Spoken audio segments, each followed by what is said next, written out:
Good afternoon, everybody. My name is Kim Martinez, and today I want to talk about how aspirin and dipridamole can impact the prevention of stroke post-transient ischemic attack, or TIA.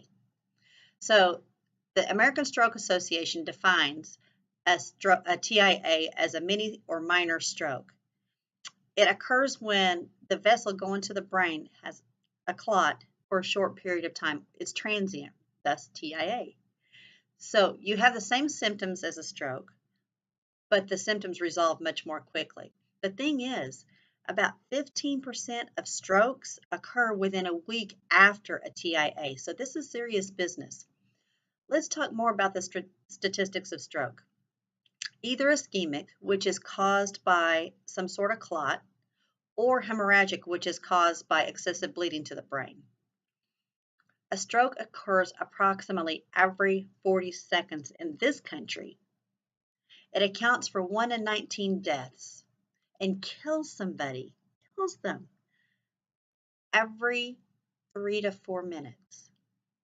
So every year, catch this number, 795,000 people experience a new or recurrent stroke in this country. That's a lot.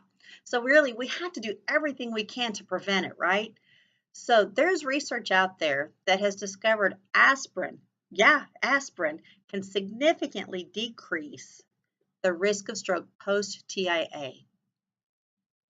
If given at a dose of 75 milligrams every day, it can decrease the incidence of stroke after a TIA in that first week up to 60%, and it can reduce fatal stroke incidence by 70%. Okay, it also reduces the risk of myocardial infarctions. However, after about 12 weeks post-TIA, there's really not any significant difference. It really doesn't help that much, right? However, they looked at dipridamole in the same time frame. In that first week and that first 2 weeks, either given independently or in conjunction with stroke, there was no impact. It didn't make any difference at all, really. But when it was given after 12 weeks, there was a decrease in the incidence of stroke after a TIA. So this is really interesting to me because they're both platelet inhibitors. Aspirin irreversibly inhibits the platelet function for the life of the platelet, which is about 7 to 10 days. Dipridamole is also a platelet inhibitor. It's also a coronary vasodilator, which I found interesting. They both decrease thromboxane asynthesis. Stumbled over that, didn't I? But dipridamole works by decreasing the platelet adhesion.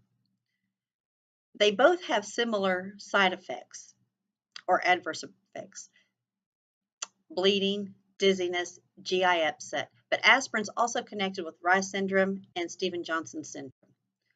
Additionally, it's really important to teach our patients about using NSAIDs in conjunction with aspirin because of the risk of excessive bleeding.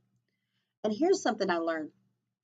When you go to the counter at the pharmacy, look at the back, look at the labels of a lot of these over-the-counter medications like Pepto-Bismol. Many have aspirin as an active ingredient. So if a patient doesn't know to look for that, they could develop a toxicity by taking too much aspirin and not even realize it. Okay, now, so we're going to give aspirin immediately after TIA to prevent the stroke, and then maybe some dipridamole on down the line. But there's more to it than that. There's the lifestyle things. They have to be looking at their lifestyle. The risk factors that are modifiable, that they have control over, in other words, diet, poor diet, obesity, smoking, for goodness sakes, hypertension. These are all things that a patient has control over. So if they do that also and then take their aspirin, then it really does impact their risk of stroke. So because of the devastating effects and because of how often it occurs, we have to do everything as clinicians in our power to teach our patients the best way to prevent future stroke. Thank you. Have a nice day.